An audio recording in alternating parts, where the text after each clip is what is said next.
The Yu-Gi-Oh! Trading card game had a seemingly basic premise when it was first conceived in its modern-day form. You are a wizard, and it is your task as such to use spells, traps, and most importantly, summon monsters.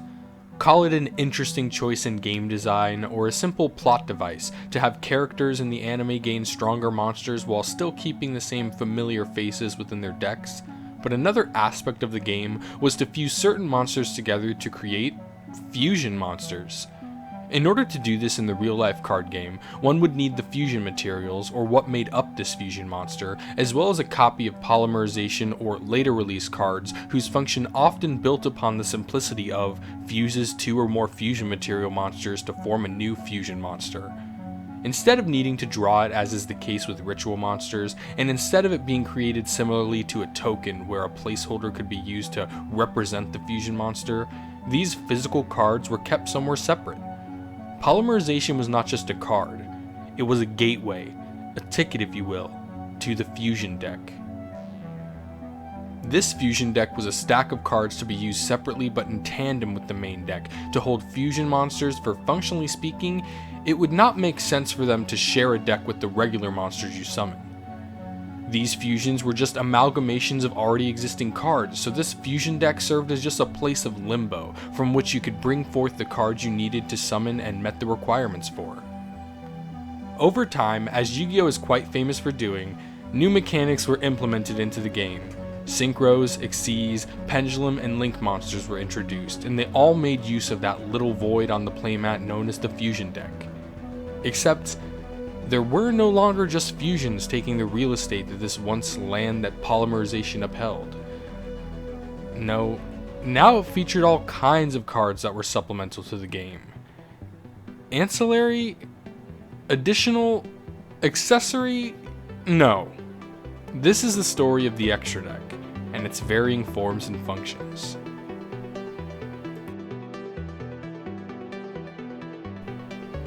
The summoning mechanics themselves are the whole core and essence of the extra deck.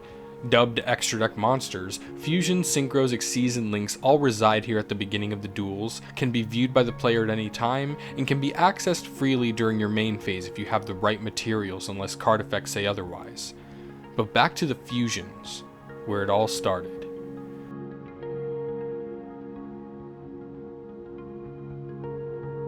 The very summoning method that gave us Flame Swordsman, Blue Eyes Ultimate Dragon, and even Sandwich.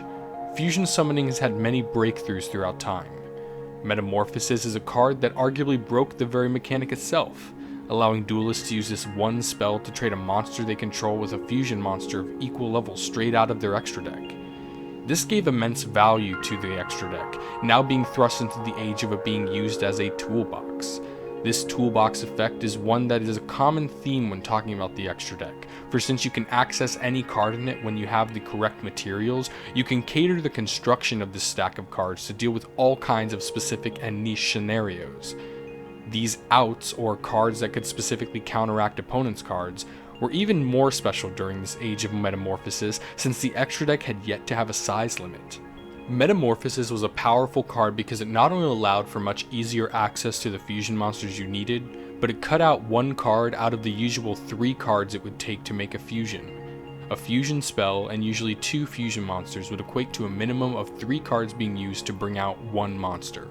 This was further made difficult by the fact that not only did you need to draw a specific type of spell, one with a fusion summoning effect, but early fusion monsters almost always listed specific monsters as their materials, so those 2 monsters you used would often be a lot harder to coordinate into your hand to bring out a fusion monster at your leisure. 7 months after this card's release, we would see the emergence of another card which effectively cheated out fusion monsters, this time in the form of a scientist who was quite magical. At the cost of 1,000 life points, a restriction to just level 6 and below, and further restrictions on the summoning monster preventing it from attacking directly and spinning it back to the extra deck at the end phase, this unassuming translation of life points into resources made for interesting OTKs thanks in part to the use of Catapult Turtle. The very next year in 2004, the Shonen Jump prize card would be revealed, this time in the form of an unassuming level 2 Dark Machine with a 700-500 stat line. This time, at the cost of 5,000 life points with no restrictions, this monster was able to special summon out any fusion monster from your extra deck, being one of the most free forms of bringing out a fusion monster even to this day. These early day cheaters were all eventually banned, but not due to the free special summoning of fusion monsters alone, but rather the generation of advantage one would get from placing extra bodies and resources onto the field. My whole point with touching on these cards is the fact that in the early days of fusion summoning, it often wasn't worth it. If you truly wanted to fusion summon the proper way and not use the eventually banned fusion monster shortcuts, then you may have stumbled upon the very fan favorite archetype released in the Lost Millennium.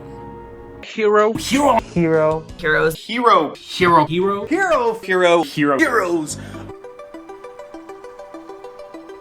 Heroes were a series of monsters used in the GX anime and manga by the protagonists Jaden or Judai Yuki and other characters such as Aster Phoenix. There are Elemental Heroes, Destiny Heroes, Vision Heroes, Masked Heroes, Contrast Heroes, Evil Heroes, and Extra Heroes. Though each form heroes take have their own microcosm of strategies and different routes to get there, they all ultimately end up creating fusion monsters, exemplifying the bond these heroes have with one another. This was the first archetype to truly mix and match different monsters into fusions.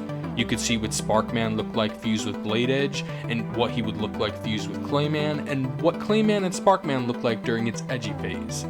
Heroes are an archetype who have maintained relevance throughout Yu-Gi-Oh's time, thanks in part to their strong correlation to both a fan-favorite anime series and through the overall likability of heroes. GX era also brought other fusion-centric themes into play, for the inherent accessibility of the extra deck allowed duelists in the anime and in real life to access boss monsters whenever they had the right setup as opposed to having to wait to draw them. Roids, Cyber Dragons, Cyber Darks, and even Ojamas are all other archetypes who centered around fusion as their main way to end a board. Though competitive builds in the card game focused around heroes usually still resorted to main deck monster usage, this era of fusion brought in much needed help in the form of cards such as Fusion Gate, Miracle Fusion, which is a common secondary effect on modern fusion cards, and the advent of an unofficial form of fusion summoning that would become a semi-permanent design choice for years to come. Contact fusion is the rejection of the notion one requires anything outside of the monsters on the field in order to bring out a fusion monster. Screw polymerization, society has evolved past the need for polymerization. A potential predecessor to the summoning methods of Synchro, Xyz, and especially Link monsters, contact fusion was an unofficial term given to cards with the texts, "You do not use polymerization." Usually requiring the materials to be face up on the field, these monsters either had you send your materials back to the deck, into the banish zone, or even the ever so simple to the graveyard in order to bring them out. Elemental Hero Neos was a card used by Jaden Judai Yuki, whose main gimmick was using these contact fusions in tandem with Neospatians in order to bring out different fusions depending on the materials outside of Neos himself. This contact fusion idea extended to the archetype known as Gladiator Beast, whose unique special summoning from the extra deck mechanic gave it the perfect fit for a contact fusion where you must send the materials back to the deck in order to bring out your fusion. Though contact fusion allows players to fusion summon without a fusion spell's help, the requirement to have the monsters on the field allowed for the contact mechanic to only be truly viable in strategies with good swarming options such as Gladiator Beasts.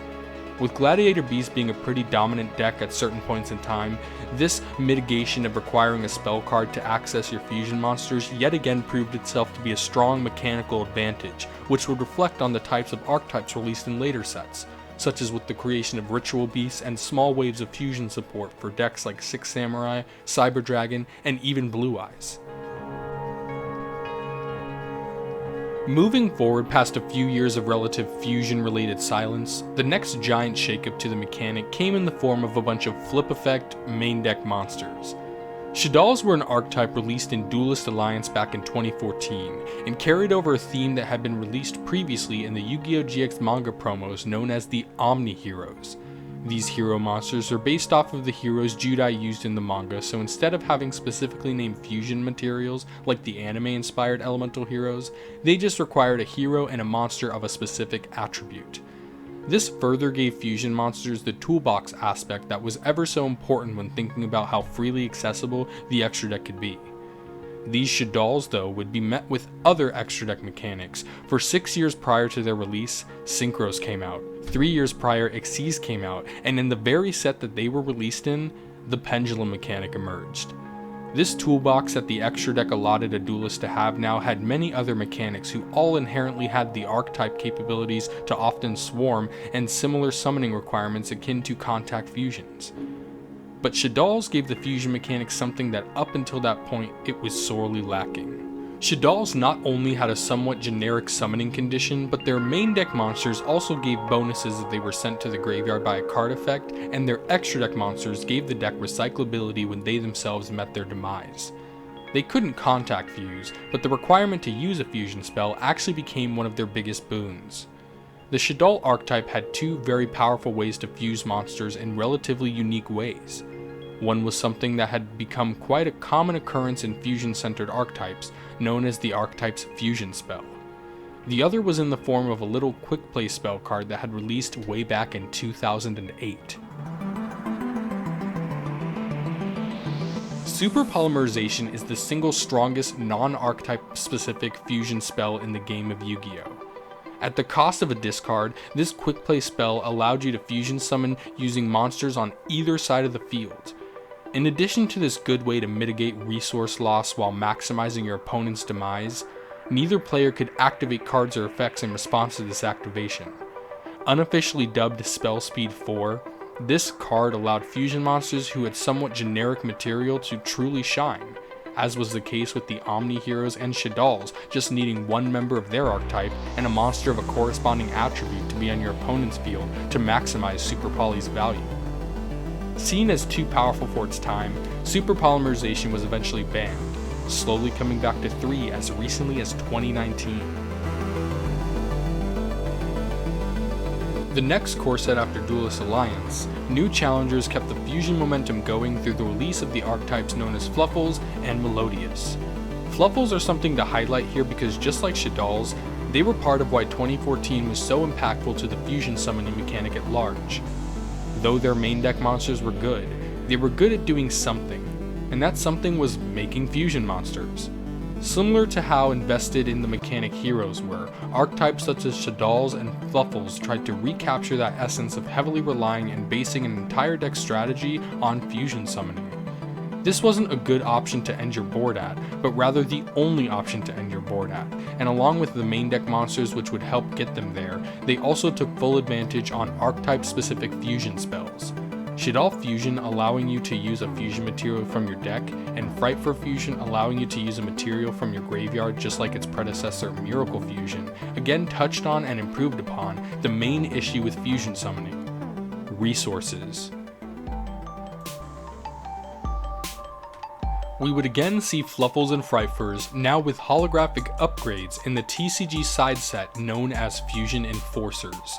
The Magnum Opus of fusion summoning centered sets up to this point, 3 fusion-based archetypes were featured within its contents: Fluffles, Predaplants, and Invoked. Invoked was an archetype even more critically honed in on fusion summoning, only consisting of one main deck monster, Alistair the Invoker, and fusion monsters known as the Invoked. They had some other spell and traps, including a decent field spell which made all fusion summons a little harder to deal with, but the best non-monster of the deck was Invocation. Being searchable by Alistair and with its own built-in recyclability, Invocation allowed you to not only bring out any fusion monster when using monsters from the hand, but if you were invoking a Final Fantasy-inspired beast, you could banish an Alistair and the corresponding correct attribute monster from either your field or either player's graveyard. This use of resources from either graveyard was again an interesting take on the mechanic, and the archetype's focus on mainly being extra deck monsters allowed fusion summoning to become a facet of many duelist decks when having enough space. A culmination of the much freer resource mitigation touched upon when speaking about the cheaters of the past such as Metamorphosis and the fan favorite hero archetype, Masked Heroes have a weird relationship with fusion summoning as a whole. Using a quick play spell card known as Mask Change, this strategy focused on swapping out a hero monster on the field with one of usually 2 masked heroes of a corresponding attribute from the extra deck. the true fusion summoning using only one monster, the premise was very interesting and led to interesting combos and strategies, such as Absolute Zero into Acid or Shadow Mist into Darklaw, a strategy that would be a viable and powerful option since the release of the Hero Strike structure deck in 2015. Due to Darklaw's floodgate effects and Shadow Mist's ability to quickly obtain mass change, Darklaw would be a card who at one point held Hero's competitive relevance on its shoulders. Fusion summoning as the main win condition of a deck would be relegated to the obscure recesses of the competitive scene once new and more powerful decks emerged that focus on other mechanics that Konami would be trying to push over time. This came to a head during 2017's drastic shift in gameplay known as Master Rule 4. Promoting the era's newest mechanic, Link Monsters, this new Master Rule attempted to circumvent the issues of extra deck monsters being easier to bring forth with effects that made the duelist who went first able to set up incredible fields with ease. Fusion-centric strategies had hard times using resources to not only bring out their fusions, but also use at a minimum 2 monsters to just bring out a Link monster, which would increase their limit of extra deck summons to just the 1 in the extra deck zone to the 2 that the optimal Link arrows would provide. A year and 3 months later, Soul Fusion was released. The Vrains era main sets focused on different summoning mechanics as time progressed, with the cover card being the mechanic which the pack was meant to represent. Sadly though, I had tried my hardest to make it so, Clock Dragon FTK would not be the next premier topping fusion strategy, but instead an archetype which created powerful floodgates, generated advantage, and most importantly, was based off of a single decent monster from GOAT format. Thunder Dragons would redefine the direction fusion monsters could take, bringing a unique mechanic to the forefront in which a fusion monster could cheat itself out if a specific condition were to be met that turn. This, again coupled with the overall good main deck cards and powerful fusion boss monsters to end boards on, gave not only some hope to fusions, but also to the Thunder type as a whole.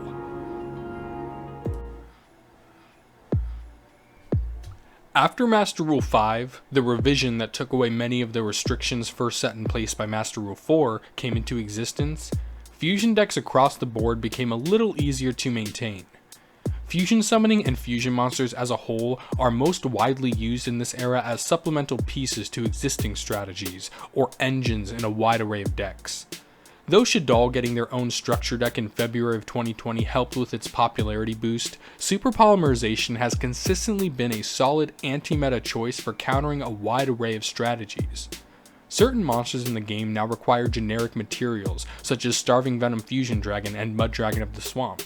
Speaking of Starving Venom, this super polymerization could even be searched through the combination known as the Predaplant engine. This engine has lost favor over the years and evolved into a new version relying much more on a link as opposed to 2 specific main deck monsters, but in its prime, it saw wide use, resulting in the eventual banning of the Gem Knight fusion card, Brilliant Fusion. Allowing you to special summon a fusion monster by using all materials from your deck, Brilliant Fusion was a very powerful engine which utilized a Gem Knight, a Light Monster, the Predaplants, and 3 copies of the namesake card in the main deck, and Gem Knight Seraphonite in the extra deck.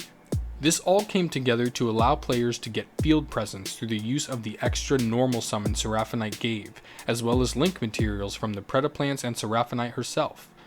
Moving to more contemporary times to once again touch upon that Predaplant Link monster, the most relevant fusion engine at the time of me making this video is the use of that Link, Red Eyes Fusion, and 2 normal monsters, the classics known as Dark Magician and Red Eyes Black Dragon. These would all be used together to bring out the very powerful boss monster, Red Eyes Dark Dragoon, which elevates many decks by giving them a relatively easy way to put some negations onto the field. 1 card engines are also something to be feared, as is the case with a very powerful card released way back in Cyberdark Impact, Instant Fusion.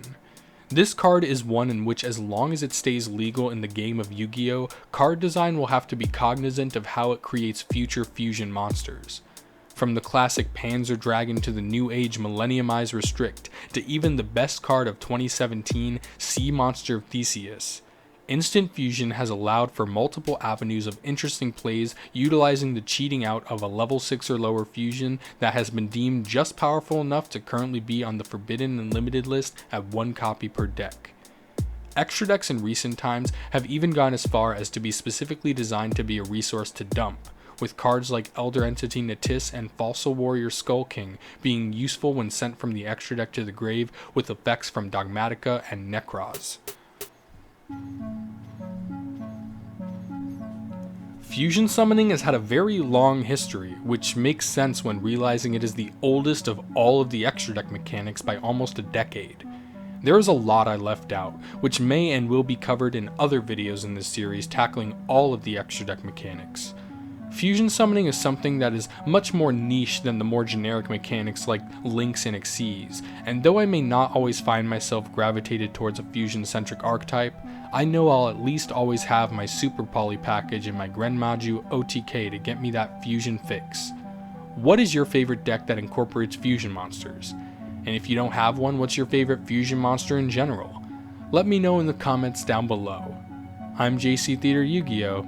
And thanks for watching. See ya! Hey guys, it's JC Theater Yu-Gi-Oh! Here, post-production. It took me like 3 months to make this, and obviously as you've seen from the video, it wasn't because of the work involved with creating, but rather the mental work involved with sitting and editing and all that stuff, because that's the thing I hate the most with video creation. But I loved writing the script, I loved doing this, I hope it's well received. Any constructive criticism in the comments down below, I would really appreciate it. The next in this series, which would be Synchro Summoning, looks to be a few months away. I want to work on some smaller projects. I think I tackled this new reinvention of myself too head on something a little too big. So I want to work on some smaller things, build up my portfolio on videos more like this, and then go back to this series of talking about every extra deck mechanic. I appreciate you guys so much. If you stuck around this long, make sure to like and subscribe and all that stuff. I know I should say it sooner in the video, but I didn't flow right with this script in particular. Again, thank you so much for listening to my rambling. I appreciate you guys so much. And if you lasted this long, comment fusion rules so I know you watched. Thanks so much. See ya!